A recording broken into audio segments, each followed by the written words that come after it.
All right, thank you. So I've got about apparently 5 or 6 minutes to say the most useful things I can think of. I'm going to do my best. It was suggested that I distill things down to three items. I think I'll go with 4, and I'll try. I think these are pretty important ones. Some of them are going to sound like, well, you've heard it before, but it's worth re-emphasizing. I think the first is you need to work, depending upon how well you want to do, particularly if you're starting a company, you need to work super hard. So what does super hard mean? Well, when my brother and I were starting our first company, instead of getting an apartment, we just rented a small office and we slept on the couch. And we showered at the YMCA, and we're so hard up we had just one computer. So the website was up during the day, and I was coding at night, 7 days a week, all the time. And I sort of briefly had a girlfriend in that period, and in order to be with me, she had to sleep in the office. So work hard, every waking hour. That's the thing I would say particularly if you're starting a company. And if you do simple math, you say okay, if somebody else is working 50 hours and you're working 100, you'll get twice as much done in the course of a year as the other company. The other thing I'd say is that if you're creating a company or if you're joining a company, the most important thing is to attract great people. So either join a group that's amazing that you really respect, or if you're building a company, you've got to gather great people. All a company is a group of people that have gathered together to create a product or service.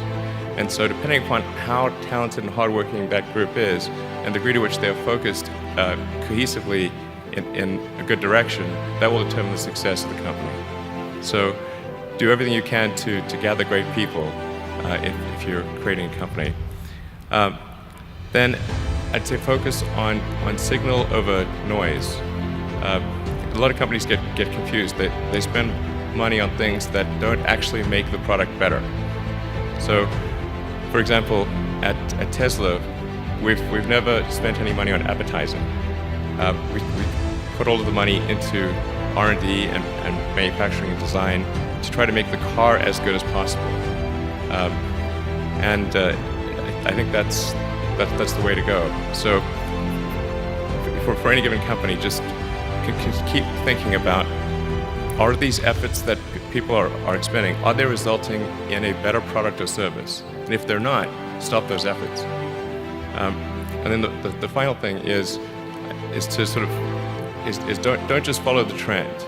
So you may have heard me say that it's good to think in terms of the physics approach of first principles, which is, rather than reasoning by analogy, you boil things down to the most fundamental truths you can imagine, and you reason up from there.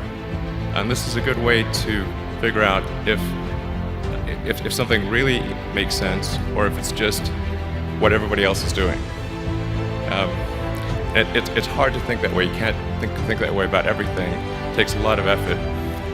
But if you're trying to do something new, it's the best way to think. And that framework was developed by physicists to figure out counterintuitive things like quantum mechanics. So it's really a powerful method.